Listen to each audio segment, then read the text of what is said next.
They tell you desire is the fuel of life, that without wanting more, you'd stagnate. That ambition, hunger, and passion are what make a man alive. From your earliest memory, you were taught to chase, to want the toy you didn't have, to be the man you weren't yet, to reach for more and always more. School tells you to want success. Society tells you to want love. Advertising tells you to want possessions. And the digital world tells you that you are not enough until the next thing arrives. We call this progress. But look closely, and you'll see it's a treadmill disguised as a road. The man who runs after desire never arrives anywhere. He only changes the scenery of his suffering. You get the car, but then you want the better one. You get the woman, but then the excitement fades. You achieve the promotion accumulation, but the next title now defines your worth. You fulfill one craving only to find another waiting in its shadow. And so the cycle repeats. Want, chase, achieve, decay. You call it motivation. Schopenhauer called it slavery.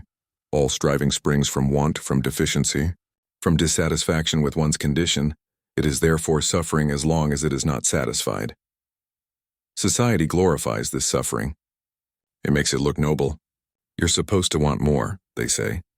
You're supposed to hustle, grind, and sacrifice, but the truth is simpler and darker. Desire doesn't make you alive. It makes you dependent. Every desire creates a new condition for happiness. Every condition is a new chain. Every chain convinces you that freedom lies just one goal away. You spend your life in pursuit of a horizon that keeps receding. And the cruel joke? The moment you stop running, the world calls you lazy. When you no longer want, they say you've lost your edge. But maybe losing that edge is exactly how peace begins. The world praises the hungry man because he is predictable. Because the man who wants can always be manipulated. Show him status, he'll obey. Show him beauty, he'll kneel. Show him wealth, he'll sell his soul. But the man who desires nothing, he cannot be bought. He cannot be lured, and that terrifies the world. You've been conditioned to believe that your worth is in your wanting, that desire is the engine of achievement. But what if desire is the very reason you suffer? What if every ounce of pain you've ever felt, jealousy, anxiety, fear of missing out, was just desire in disguise? Desire for love creates heartbreak. Desire for validation creates insecurity. Desire for control creates fear. Even desire for peace creates restlessness. The moment you want something, you split yourself in two. The man who has not, and the man who wants to have. And between them lies the endless tension of becoming. This is the silent tragedy of the modern world. Men no longer live, they chase. Every dopamine hit, every like, every purchase, every achievement is just another tiny flame, feeding the same fire of dissatisfaction. The modern man worships desire because he confuses it with life. He believes his hunger gives him purpose, but in reality it gives his pain direction. Desire is not creation. It is craving disguised as progress. It's the illusion that you're moving forward when, in truth, you're only spinning faster in place. Schopenhauer saw it clearly 2 centuries ago. He called it the will, that blind, irrational force pushing every human, animal, and atom to strive endlessly, even against their own peace. The will doesn't care if you're happy. It only wants to keep wanting. It's the hunger behind every heartbeat, the fire that consumes even the one who feeds it. You are not chasing happiness. You are chasing an end to wanting and confusing it with happiness. And this is why no matter how much you achieve, something always feels missing. Because it is. You can decorate your cage, but it's still a cage. You can call your obsession ambition, but it's still dependence. Desire is the invisible leash that leads men to exhaustion. And those who praise it are merely justifying their own chains. The world will tell you, to stop desiring is to stop living. But the philosopher whispers back, to stop desiring is to finally start living. The truth is harsh, but it's the beginning of freedom. Because before you can awaken, you must see the dream for what it is. The next chapter, the philosopher's revelation, will pull back the curtain on Schopenhauer's terrifying and beautiful realization that the universe itself is driven by the same blind will that drives you, and that peace begins not by feeding it, but by learning to silence it. Arthur Schopenhauer looked at the world and saw something most men never dare to face. That life itself is not guided by reason, morality, or divine order, but by an endless, blind force he called the will. It's not the will of choice, and it's not your conscious, I want this. It's deeper, older, and far more terrifying. It's the invisible current beneath existence and the instinct to survive, to reproduce, to crave, to consume. It's what drives the lion to hunt, the man to chase power, the lover to lust, the addict to reach again for the same poison. The will doesn't ask why. It doesn't care about meaning or peace. It simply wants, always endlessly, restlessly. Schopenhauer saw that the entire universe, and from the trembling atom to the human heart, was nothing but this will in motion. Every creature, every thought, every dream was just one more mask the will wears to keep playing its eternal game. And here lies the horror. You are not the master of your desires. You are their servant. Man can do what he wills, but he cannot will what he wills. Schopenhauer, think about that. You can act on your choices, but you don't control what you want. Your desires arise uninvited. You don't choose what attracts you, what terrifies you, what obsesses you. They appear, and suddenly, you're moving. That is the will, the puppeteer behind your every ambition. Schopenhauer believed this was the great cosmic tragedy, that existence itself is the expression of suffering.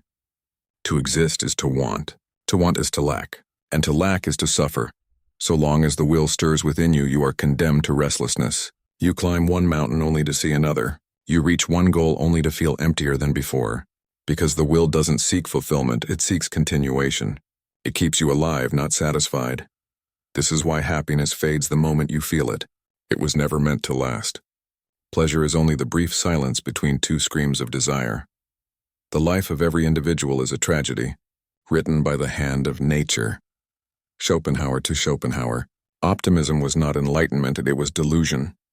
The idea that life is meant to be joyful, that pain is a mistake, that success will bring peace. He called it all self-deception. Life, he said, is the struggle of the will against itself. The predator suffers from hunger. The prey suffers from fear. Even the victor suffers, and because victory only breeds boredom, and boredom is suffering in disguise. The will has no mercy. It births you to crave, then punishes you for craving. And yet Schopenhauer was not a nihilist. He was a truth-teller, brutal but liberating. He saw that freedom was not in feeding the will, but in seeing it clearly. The moment you recognize that your desires are not you, that they are mechanical impulses of nature, you begin to reclaim power from them. This is the beginning of liberation, the negation of the will. To deny the will is not to hate life. It is to stop being its slave. It is the quiet refusal to participate in endless craving, to turn away from noise, vanity, and striving, and to rest in stillness.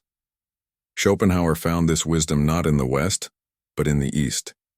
He read the Upanishads, the Bhagavad Gita, and Buddhist sutras. He saw in them a reflection of his own insight, that suffering ends only when desire ends.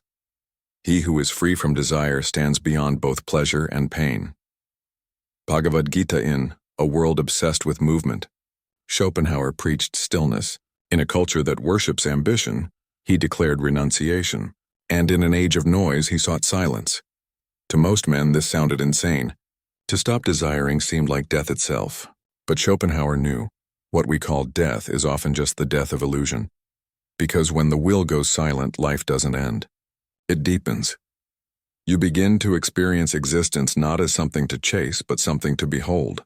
Aesthetic contemplation, music, art, philosophy, allows a man to forget himself even if for a moment. That moment of self-forgetfulness is peace, not the peace you achieve, but the peace that remains when the will stops screaming. He wrote that when we lose ourselves in beauty, compassion, or reflection, we briefly escape the tyranny of the will. In those moments, there is no wanting, only being. That's why the greatest artists, monks and philosophers seem detached from the world. They're not apathetic. They're free. They've seen through the illusion that more will ever be enough. And that's the philosopher's revelation. There is no final satisfaction in the world, because the world itself is built on wanting. Every man who lives for desire will end. His life still desiring, but the man who sees the will, who recognizes it as the engine of his suffering, has already stepped beyond, and the masses will call him pessimistic. But he is not pessimistic, and he is awake. He no longer believes that happiness is waiting at the end of ambition.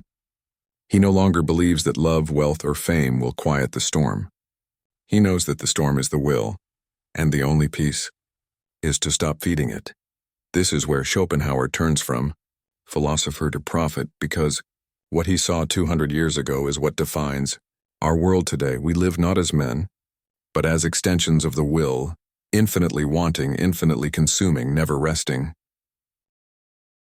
And yet every man still believes the next achievement will save him.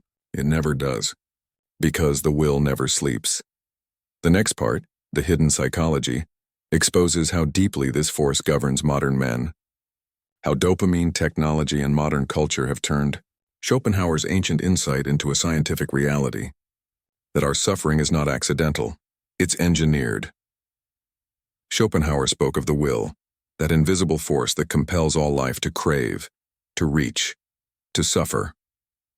2 centuries later, neuroscience gave his ancient revelation a new name: dopamine. Every time you chase, scroll, lust, buy, or hope, it's not freedom you're exercising. It's chemistry you're obeying. Your brain is built to crave, not to be happy, but to pursue happiness. And in that small distinction lies the entire tragedy of man. You were born inside a machine that rewards pursuit and punishes peace. Dopamine is not pleasure. It's the promise of pleasure. It whispers just one more. Just a little further. You're almost there. But the finish line keeps moving because the brain was never designed to rest. That's why the thrill fades the moment you reach what you wanted. It's not a personal failure. It's a biological feature. The will has found its scientific disguise. Every time you scroll through your phone, your brain gets microdoses of hope. Maybe the next post, the next notification, the next woman, the next deal will finally satisfy the hunger. But it never does. You get the hit, not the healing. You're not chasing what you want. You're chasing the chemical that makes you want. Schopenhauer saw it intuitively long before science proved it. He wrote that man is not rational. He is driven by an irrational force that endlessly invents desires to keep itself alive. Today, psychologists call it the hedonic treadmill, the law that no pleasure lasts and every satisfaction resets the baseline. We adapt. We normalize. We want again. A man wins $1 million. He's ecstatic for a week, content for a month, then anxious again by the next. A man falls in love. He burns with passion, then boredom sets in and he starts to imagine another. The will has no loyalty. It uses you until you collapse, then it moves on. And what society calls progress is simply the will finding faster ways to feed itself. Modern life is Schopenhauer's nightmare disguised as luxury. We live in the most comfortable age in history, yet anxiety, addiction, and depression have become normal. Why?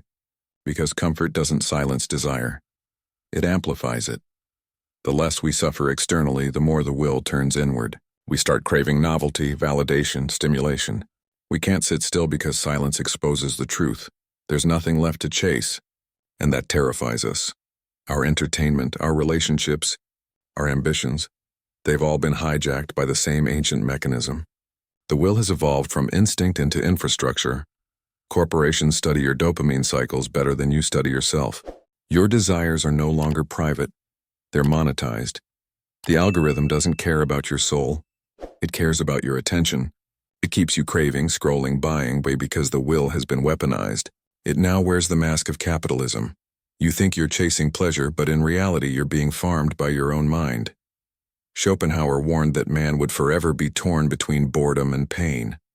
When you satisfy desire, you feel empty. When you suppress it, you feel restless. So the mind oscillates endlessly between craving and apathy, the two poles of the same suffering. This is why the modern man can't rest. Because peace feels like death to his conditioned brain. When there's nothing to chase, he feels worthless. He's addicted not to happiness but to wanting. And this is the cruelest form of slavery, the one that disguises itself as freedom. The modern man is told he's free because he can choose what to buy, what to watch, what to desire. But choice without awareness is not freedom. It's illusion. Freedom is not having many desires. It's not being ruled by any. And that's why most men will never taste it, because they confuse stimulation with satisfaction. They call distraction productivity. They call obsession ambition. They call dependency love. Every man thinks he's in control of his life. But watch what happens when you take away his phone. His validation, his vices, he collapses. Because what he thought was himself was just his cravings dressed as identity. We forfeit 3/4 of ourselves in order to be like other people. Schopenhauer. Our psychology is no longer just conditioned by desire. It is manufactured by it. Every trend, every ideology, every market exploits your need to feel like you're becoming someone. But becoming is an endless trap because the will doesn't want you to be. It wants you to become forever. Look around. Men chase self-improvement the same way they once chased wealth or women. But even that becomes an addiction. The obsession with optimization, with building, upgrading, achieving, is still the will in disguise. Even spiritual growth becomes another project of the ego to feel superior, and that's the dark genius of desire. It can turn even your escape into another form of imprisonment. This is the hidden psychology Schopenhauer saw, that even wisdom can be consumed. Even peace can be commodified. The will adapts. You meditate, it wants to get better at meditating. You detach, it wants to achieve detachment. You stop chasing, and it takes pride in not chasing. The will has infinite masks, and it wears them all beautifully. And yet, Schopenhauer offers hope, not the fake kind sold by motivational speakers, but the kind forged in brutal honesty. He believed that awareness itself begins to weaken the will. The moment you see desire for what it is, not sacred, not personal, not even yours, its spell starts to break. You begin to laugh at your own cravings. You see the pattern, the wanting, the getting, the fading, the wanting again. And in that recognition, something shifts. You no longer take your desires so seriously. You stop worshiping them. And slowly, you begin to observe the will instead of serving it. That is the first glimpse of freedom. It's not glamorous. It doesn't feel euphoric. It's quiet, detached, and terrifyingly peaceful. Because for the first time, you're not running. You're watching the will thrash, beg, and demand, and you simply don't obey. The modern man, driven by dopamine, lives in a storm. But the awakened man stands in the eye of that storm, still, alert, unshaken. He's not numb. He's sovereign. He still acts, still creates, still moves, but he does it without hunger. He lives, but he no longer wants to live. He simply is. That is the beginning of masculine power, because the man who no longer chases cannot be controlled, and the man who cannot be controlled terrifies the world. Schopenhauer saw it coming long before the age of smartphones, advertisements, and algorithms. He warned that the will would never stop creating new forms of illusion, that humanity would build entire civilizations to serve its hunger. And here we are. A society engineered to keep you wanting. Desire is no longer just a private struggle. It's an economy. It's the currency of control. Everything around you, your feed, your culture, your ambitions, has been built to keep the will alive inside you. The system doesn't want your peace. It wants your pulse. It needs you restless, needing, scrolling, comparing, buying. Because the moment you stop craving, the machine stops spinning. You are no longer the consumer. You are the product. The will has been industrialized. From the glow of the screen to the music that plays in stores, every sound, every image, every algorithm is designed to remind you that something is missing, and that someone somewhere can sell it to you. He who desires suffers. He who is content terrifies. Adapted from Schopenhauer, modern capitalism doesn't care what you want, only that you keep wanting. Your attention is harvested. Your longing is monetized. The will has become a business model. And now men, once the builders, the warriors, the philosophers, are trapped in invisible chains of comfort. Soft men, overstimulated and underpurposed, chasing pleasure, avoiding pain, mistaking convenience for happiness. We've traded freedom for frictionless distraction. Look at the modern world. Porn for lust. Fast food for hunger. Social media for connection.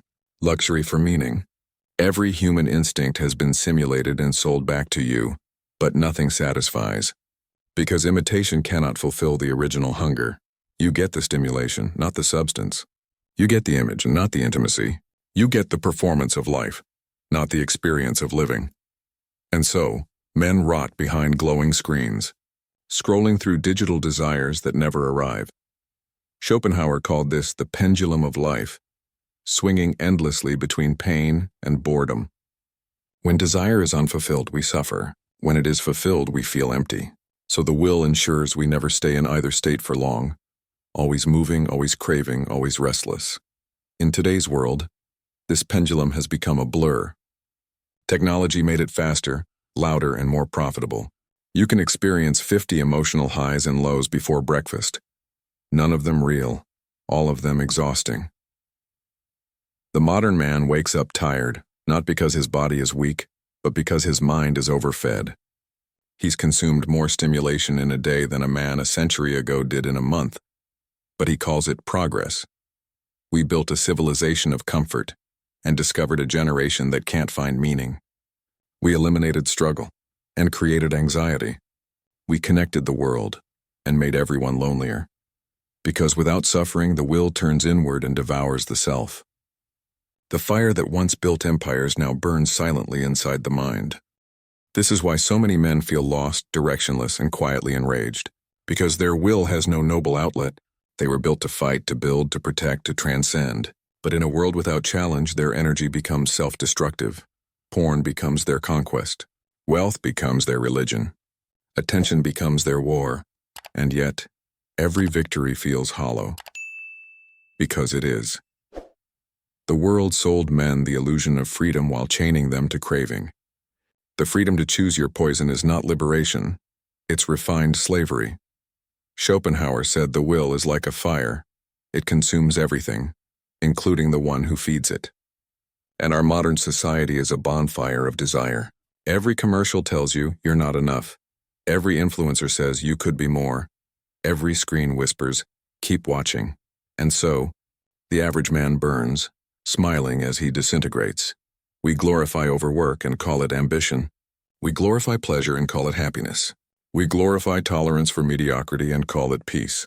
But these are not virtues, and they are symptoms. They are the quiet signs of a species that has forgotten its soul.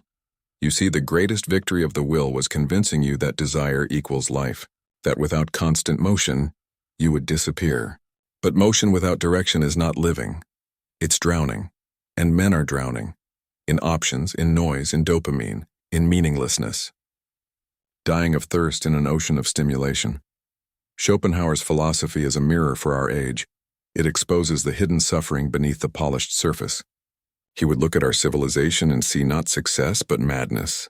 A world where man's intellect meant to liberate him has become the perfect servant of his instincts. You think technology evolved, but it's the will that evolved.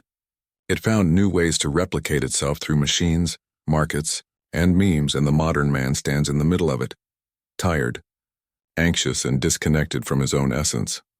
We built skyscrapers, conquered physics, decoded DNA. And yet we can't sit in silence for 5 minutes without reaching for distraction.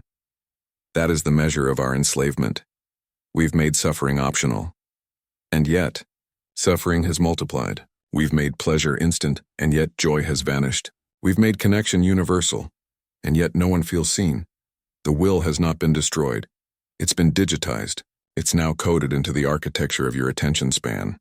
And this is why Schopenhauer's wisdom feels prophetic today. He wasn't describing a world.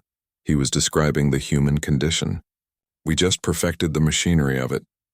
The tragedy of the modern man is not that he suffers. It's that he suffers for nothing. He bears pain without purpose, craving without direction, desire without depth. He mistakes noise for meaning because silence terrifies him. But silence is where his freedom waits. Because only when you step outside this carousel of craving can you see it for what it is. Not a highway to happiness, but a circle of torment. The will built this world, but it is also the one keeping you from truly living in it. You don't have to destroy society to be free. You just have to stop letting it feed on your desires. The philosopher's truth is this: society doesn't want you peaceful, disciplined, or content. Because a man at peace cannot be sold anything. He doesn't buy attention, approval, or validation. He doesn't need the world. And that makes him powerful. And the modern world has no weapon against a man who needs nothing. That's why Schopenhauer's wisdom, once dismissed as pessimism, now reads like prophecy. He saw that the future would belong not to those who chase, but to those who stop chasing. In the next chapter, The Masculine Truth, we'll reveal what happens when a man finally masters his will. when he stops feeding his hunger and learns to wield it instead. When he becomes not the servant of desire, but its conqueror. The world tells you to follow your desires. It calls that freedom. But Schopenhauer, and every true philosopher of strength, called it slavery, because a man who follows every impulse is not free. He is possessed. The will whispers to him in the language of hunger. More, more, more. More pleasure. More validation. More success. More proof that he matters, but the wise man knows you cannot fill a void that feeds on itself. Every new desire only deepens the hole. The masculine truth begins when a man realizes that mastery is not about accumulation. It's about control. The world will tempt him to chase everything, but he who can resist rules himself. And he who rules himself rules his world. This is the essence of masculine philosophy. Discipline over desire. Every man must one day confront the tyrant within, the will that demands constant satisfaction. If he cannot face it, he remains a servant. If he conquers it, he becomes a sovereign. Man can do what he wills, but he cannot will what he wills. Arthur Schopenhauer. This single line cuts through all modern illusions. It means that most men are not choosing their desires. Their desires are choosing them. They are puppets of their own instincts pulled by invisible strings of biology, media, and fear. To become truly masculine is to cut those strings one by one, to stop reacting, to stop running, to stand still and face the endless fire of wanting, without flinching. This is what ancient warriors, monks, and philosophers all understood. Freedom is not the absence of discipline, it is born from it. The world celebrates indulgence because indulgence is predictable. It's profitable.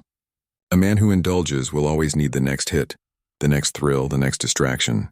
He will build empires only to be ruled by them. But a man who can walk away, they cannot be bought, bribed, or broken. He terrifies the system because he doesn't need it. This is the truth Schopenhauer, Epictetus, and even Nietzsche converge on in different forms. The highest man is one who has mastered his own will, not extinguished it, but disciplined it, because repression is weakness too. To deny your desires out of fear is still to be ruled by them. The masculine path is not suppression, it is transformation. To take that same energy which would have been wasted on craving and channel it into creation. The will that once drove you to chase pleasure can now drive you to build empires, art, and wisdom. The fire that once consumed you that can now illuminate you, but first you must stop being afraid of silence. Because silence is the battlefield where the will reveals itself. Every time you sit in stillness and feel the urge to distract yourself. That's the will trying to survive. If you can observe it, without obeying it, you have already begun to win. Modern men call it boredom. Philosophers call it awakening. When you stop feeding the will, it begins to scream. And in that scream, you hear the voice of your conditioning. You'll see every artificial need that's been installed in you, the need to prove, to please, to perform. You'll see that half of your suffering was self-chosen, born from desires that were never truly yours. And then you'll laugh. Because you'll realize how absurd it all was. The moment a man sees through his own illusions, he becomes dangerous. Because now he moves not from lack, but from abundance. He no longer acts to get something, but to be something. His purpose is no longer fueled by craving, but by clarity.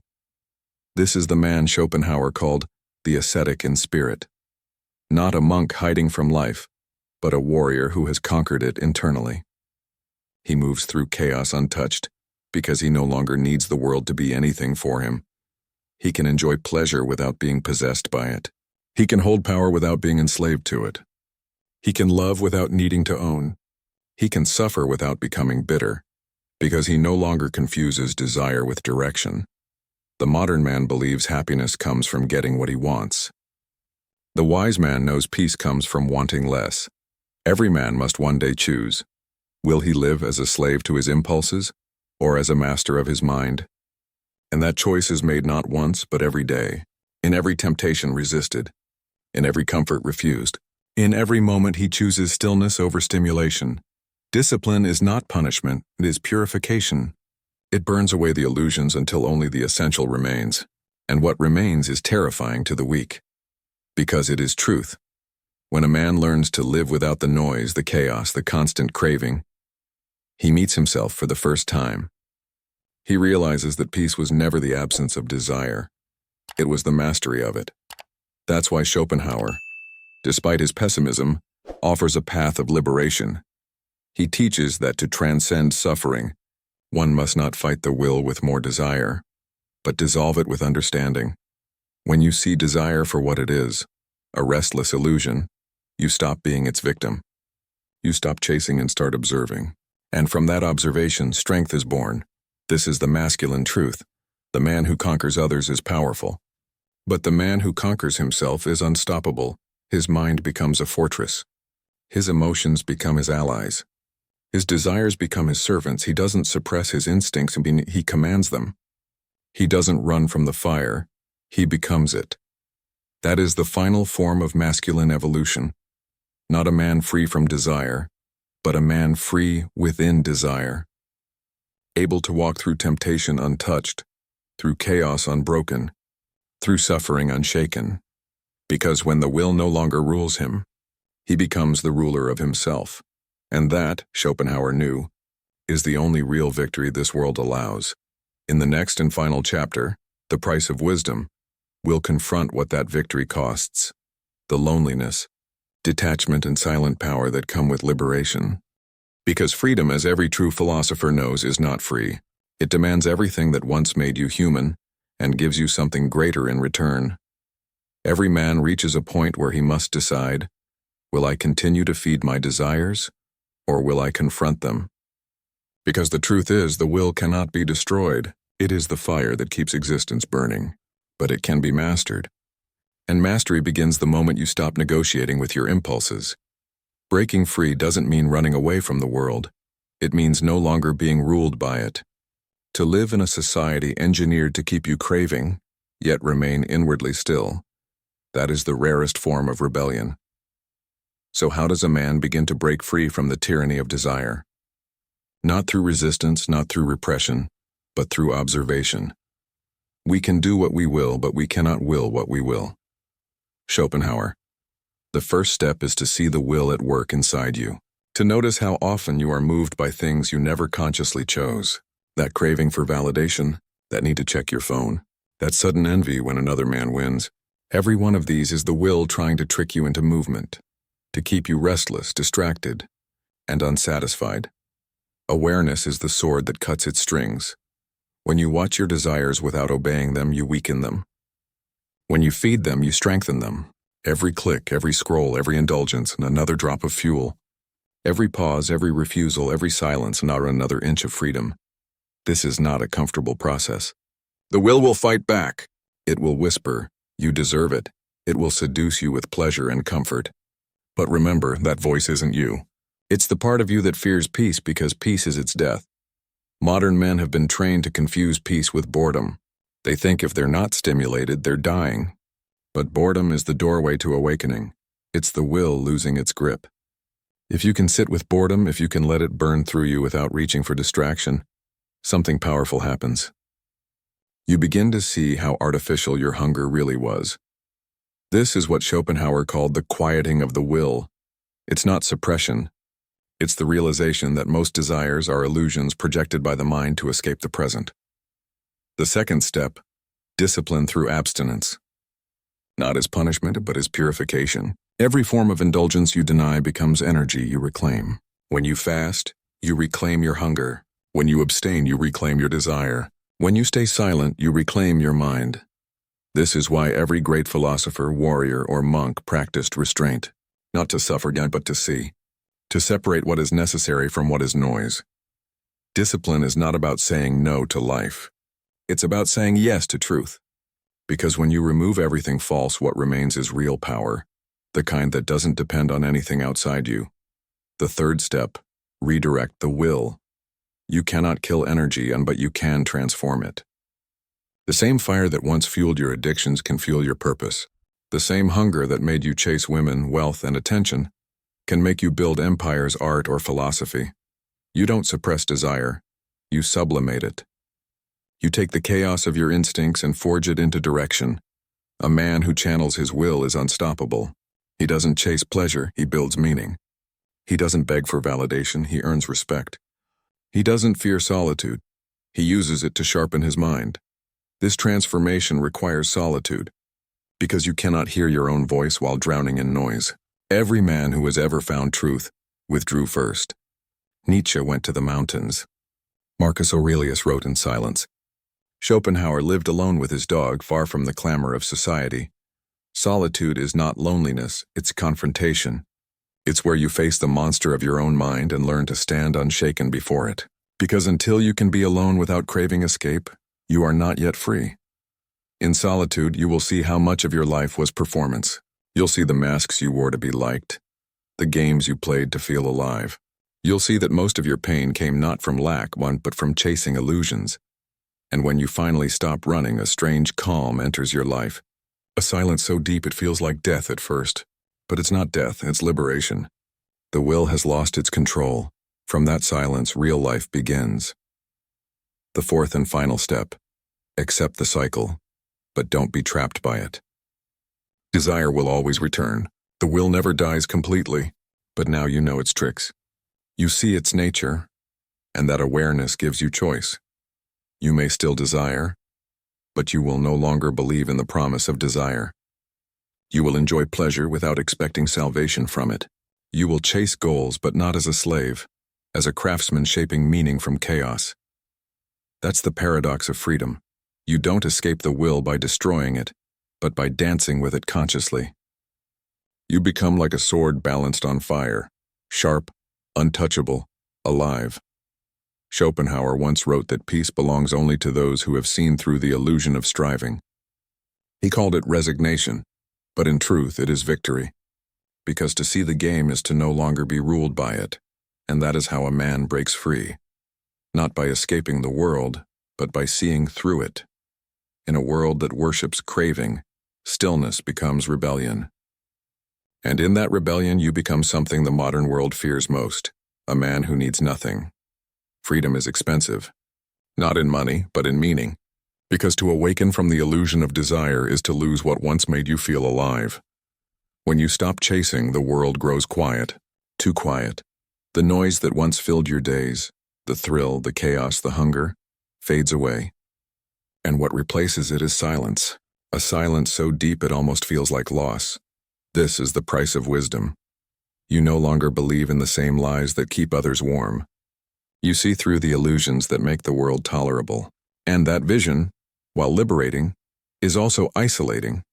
Schopenhauer called it the tragic gift of consciousness, the ability to see life clearly, without the comforting fog of illusion. He believed that the wise man must walk the earth like a stranger among dreamers, awake, but surrounded by sleepwalkers. Most people need illusions to survive. They need to believe their desires mean something, that their ambitions have purpose, that their suffering will be rewarded. But the philosopher knows and the universe owes you nothing. Desire is not destiny, and peace does not come from having, but from seeing. Once you understand this, it changes how you move through the world. You stop expecting anything to complete you. You stop needing others to understand you. You even stop needing to win, because you realize you were never competing with anyone but yourself. But with this clarity comes solitude. When you detach from the illusions of the world detaches from you. You become harder to relate to. Your silence unnerves people. Your contentment confuses them. Because they can't sell anything to a man who needs nothing. They can't manipulate a man who doesn't crave approval.